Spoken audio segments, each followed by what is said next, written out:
Machine તમારે ચાલુ કરો. આ પહેલું બટન છે પાવર ચાલુ કરો. હા ચાલુ. હા પાવર દબાવશો એટલે ડિસ્પ્લેમાં લાઈટ આવશે. મશીન ચાલુ નહીં. મશીન ચાલુ નહીં, પાવર P1 એટલે પહેલો પ્રોગ્રામ છે ઓટો મિક્સ ફેબ્રિક, રોજના મિક્સ કપડાં ધોવા માટે. પછી અહીં સીધું સ્ટાર્ટ કરી દેવું. કપડાનું વજન નક્કી કરશે કેટલા કપડાં છે આ ફરશે પહેલા પછી હા એટલે આ પાણી નક્કી કરશે મશીને કેટલું પાણી લેવું. ઠીક છે. એવું પ્રોગ્રામ ચેન્જ કરવો હોય તો તમારે કપડાં નાખી દીધે, પાવડર નાખી દીધો, પાવર આપવાનું. આ પ્રોગ્રામનું બટન છે અહીંયા. P1 એટલે ઓટો મિક્સ એટલે રોજના કપડાં ધોવા માટે. પ્રોગ્રામ દબાવશો એટલે P2 આવશે, વ્હાઇટ કપડાં ખાલી તમારે ધોવા હોય તો. ખાલી વ્હાઈટ માટે. હા ખાલી વ્હાઇટ.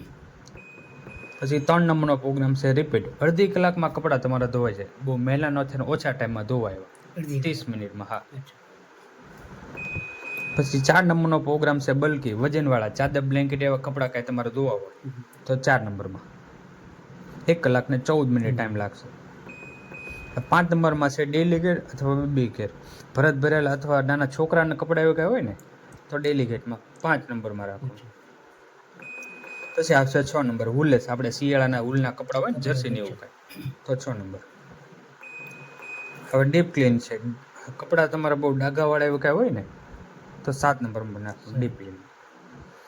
છેલ્લો પ્રોગ્રામ છે 8 નંબરનો મશીન સાફ કરવાનું, ટબ ક્લીન. મશીન અંદર ક્ષાર જામી ગયું કાંઈ થઈ ગયું હોય ને તો એ ટબ ક્લીનમાં 8 નંબરમાં રાખીને મશીન સીધું ચાલુ કરી દેવાનું સ્ટાર્ટ. કપડાં પાવડર કાંઈ નહીં નાખવાનું, ખાલી એમનામાંથી. ને 36 મિનિટ ટાઈમ બતાડશે.